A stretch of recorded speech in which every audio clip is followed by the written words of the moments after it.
अगले दिन जब राजा भोज फिर से स्वर्ण सिंहासन पर बैठने लगे तो सिंहासन से एक तेज प्रकाश निकला और दूसरी पुतली चित्रलेखा प्रकट हुई। वह बोली, राजन भोज, इस सिंहासन पर वही बैठ सकता है जो विक्रमादित्य जैसा गुणी, पराक्रमी और संयमी हो। राजा भोज ने पूछा, देवी कृपया बताइए, राजा विक्रमादित्य में ऐसे कौन से गुण थे? चित्रलेखा बोली, राजन, मैं आपको बताती हूँ कि कैसे उनके त्याग और धर्म के कारण उनका नाम अमर हुआ। एक बार राजा विक्रमादित्य ने निश्चय किया कि वे योग साधना के लिए वन में जाएंगे। उन्होंने अपना राज्य अपने छोटे भाई भर्तृहरि को सौंप दिया और भस्म लगाकर साधु वेश में जंगल चले गए। उसी समय उसी राज्य में एक ब्राह्मण कठोर तपस्या कर रहा था। देवता प्रसन्न हुए और बोले,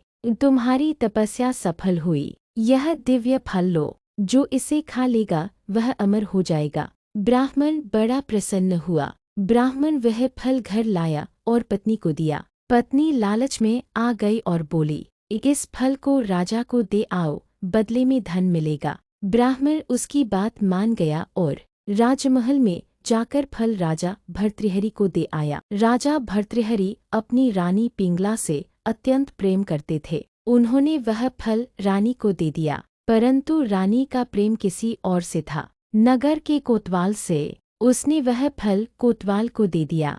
कोतवाल एक वेश्या के पास जाया करता था। उसने वह फल उस वेश्या को दे दिया, पर वेश्या ने सोचा, मैं अमर होकर भी क्या करूँगी, अच्छा होगा यह फल उसी राजा को लौटा दूं, जो जनता का सच्चा हितकारी है। और वह फल लेकर दरबार पहुंची। राजा फल को देखकर चकित रह गए। उन्होंने फल पहचान लिया और सारा रहस्य समझ गए। राजा को बहुत दुख हुआ। उन्हें लगा कि संसार में न प्रेम सच्चा है, न मोह का कोई अर्थ। उन्होंने राज्य, वैभव और सब सुख त्याग दिए और संन्यास ले लिया। जब इंद्र ने देखा कि राजा भर्तृहरि ने राज्य छोड़ दिया, तो उन्होंने अपने एक दूत को भेजा ताकि वह राज्य की रक्षा करे। इसी बीच विक्रमादित्य की योग साधना पूर्ण हुई और वे लौटे। दूत ने उन्हें राज्य में प्रवेश से रोका। राजा ने कहा, मैं ही विक्रमादित्य हूँ।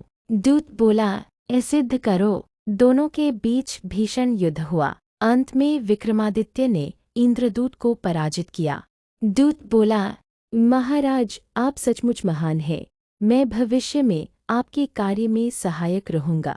चित्रलेखा बोली, राजन भोज, यह थी उस महान राजा की कथा जिसने अपमान में भी संयम रखा और देवदूत को भी अपने पराक्रम से पराजित किया। क्या आप में भी ऐसी शक्ति और धैर्य है? राजा भोज मौन रह गए और उस दिन भी सिंहासन पर नहीं बैठ पाए।